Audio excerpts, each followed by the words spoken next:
বাড়ি সত্যি বলছি, কিন্তু কপালে শনি থাকলে তা কিন্তু ঠেকানো যায় না কো। হুম যেই 666 কোটি টাকা ট্যাক্সের, মানে গ্রামীণ ব্যাংক বা গ্রামীণ কল্যাণ যেগুলো আছে, ডক্টর ইউনূসকে আওয়ামী লীগ সরকারের রোশনালে পড়তে হয়েছিল একদম শেষ মুহূর্তে। যিনি বাংলাদেশ ছেড়ে ফ্রান্সে ছিলেন, ডক্টর মোহাম্মদ ইউনূস আসবেন নাকি আসবেন না, কিন্তু দেখেন কপালে সুখ্যাতি ছিল, সরকার পতন হয়ে গেল, তিনি দেশে আসলেন। আসার পর তিনি তার যেই কি বলা হয় যে গ্রামীণ ব্যাংকের বা তার বিরুদ্ধে 666 কোটি টাকা একটা অভিযোগ ছিল, লুটপাট বা ট্যাক্স মাফ এরকম নানানভাবে শব্দটা ছিল। তো সেই বিষয়ে আওয়ামী লীগ সরকার চলে গিয়ে যে আগামীতে বিএনপি আসবে, বিএনপি আসলে কি ওনার বিচার হবে?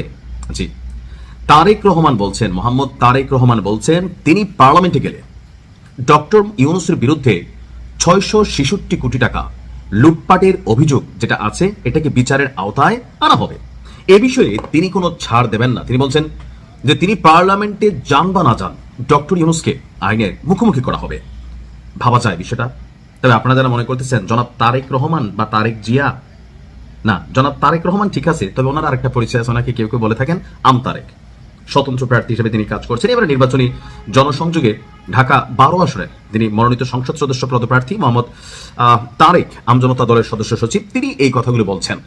আর আওয়ামী লীগ ক্ষমতা থেকে পড়ার পর বাংলাদেশে যে কয়েকজন ছেলে খুব সাহস নিয়ে এই বর্তমান সরকারের বিরুদ্ধে কথা বলে, অথবা ধরেন এনসিপি বা আরো বিভিন্ন ইস্যুতে কথা বলে, কেউ কেউ তাকে বিএনপির চালাচামুন্ডা বলেন, কেউ কেউ ভাবেন যে তিনি মানে বিএনপির পক্ষেই কাজ করছেন, বাট তিনি রাজনীতিভাবে হয়তো আলাদা একটা দল তৈরি করেছেন। কিন্তু সরকার পতনের পর থেকে তিনি তারেক জিয়ার খুব ঘনিষ্ঠ বা কাছাকাছি।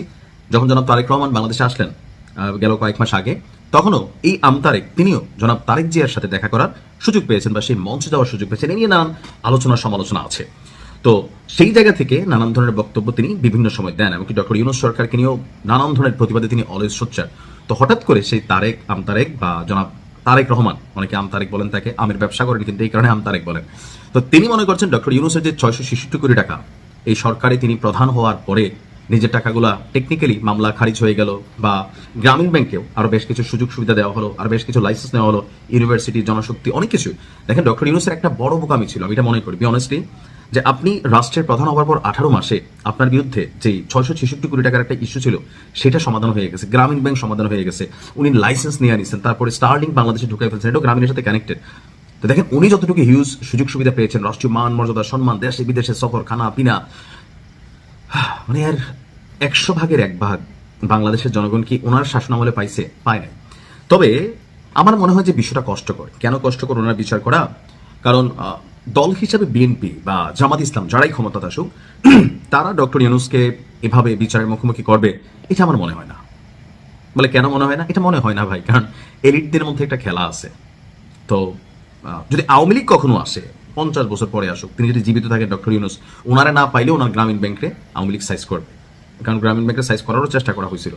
তো তারেক রহমান যে সকল কথা বলছেন, তিনি যদি এমপি হন আর কি, এখন তিনি এমপি হলেও সংসদে কথা বলবে, এটাও সঠিক।